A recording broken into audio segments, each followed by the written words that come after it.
No ano de 1933, Joseph Goebbels promoveu uma iniciativa nazista para alinhar as artes com os objetivos do regime, destruindo organizações culturais judaicas e de grupos considerados suspeitos.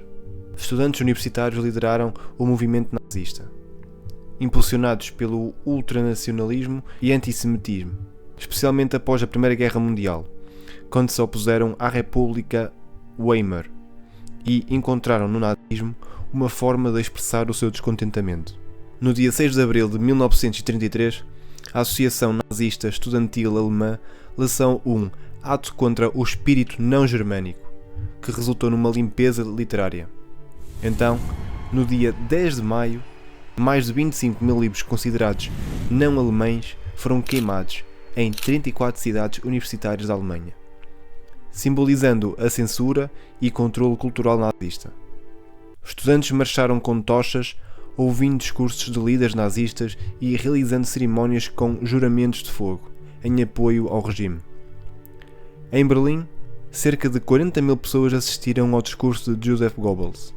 Entre os escritores cujas obras foram queimadas naquela noite pelos estudantes estavam socialistas conhecidos como o dramaturgo Bertolt Brecht, o fundador do conceito do comunismo, Karl Marx, autores burgueses críticos, tais como o dramaturgo austríaco Arthur Schnitzler.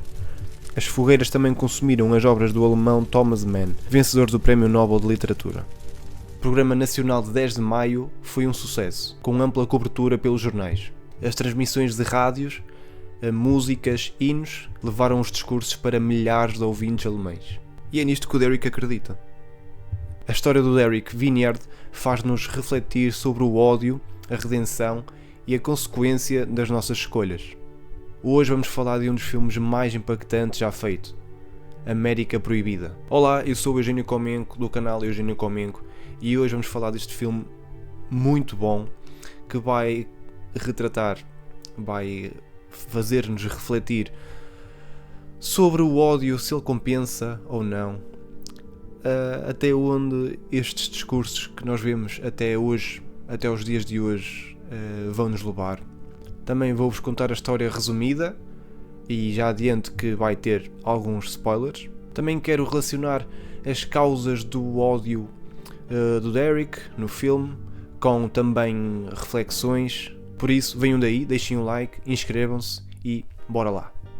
América Proibida transporta-nos para uma realidade brutal, onde o ódio e a intolerância moldam vidas de maneira irreversível. A história acompanha Derek Vinyard, que é interpretado pelo Edward Norton, que é um jovem inteligente e carismático, mas que canaliza a sua frustração para o extremismo neonazista. Após o assassinato do seu pai, Derek mergulha no ódio racial, sendo influenciado por líderes supremacistas e alimentando um desejo de vingança, incentivando a violência contra minorias e espalhando ideologias de ódio. Mas uma decisão brutal muda a sua vida. Após matar um jovem negro que tentava invadir a sua casa e roubar o carro, ele é condenado à prisão. Na cadeia, Derek começa a confrontar as suas crenças. Ele percebe que aqueles que ele odiava podem ser mais humanos e justos do que os próprios aliados que o apoiavam. A experiência prisional expõe as contradições do seu pensamento, como por exemplo a violência que ele pregava dentro dos movimentos antissemitas também existem dentro da sua própria facção. Quando volta da prisão, percebe que o seu irmão está a seguir o mesmo caminho dele. Afinal, Danny foi muito influenciado pelo Derek desde sempre. Então, para salvar o seu irmão, ele conta toda a história dos 3 anos que passou dentro da prisão, mostrando os 2 lados da moeda. Então o que é que leva uma pessoa a cair nestes tipos de extremismos? O filme mostra alguns fatores importantes, como por exemplo a influência do pai do Derek, que antes de morrer já plantava discursos racistas na mente dele. Ele acreditava que minorias andavam a roubar oportunidades e transmitiu isso para o filho. E quando fazem uma reportagem ao assassinato do pai dele, Derek reproduz o racismo apreendido e conecta-o à recente morte do seu pai. O ambiente social também não é dos melhores. A vizinhança do Derek está marcado por desigualdade, violência e ressentimento racial. O desemprego e a criminalidade facilitam a propagação desse extremismo.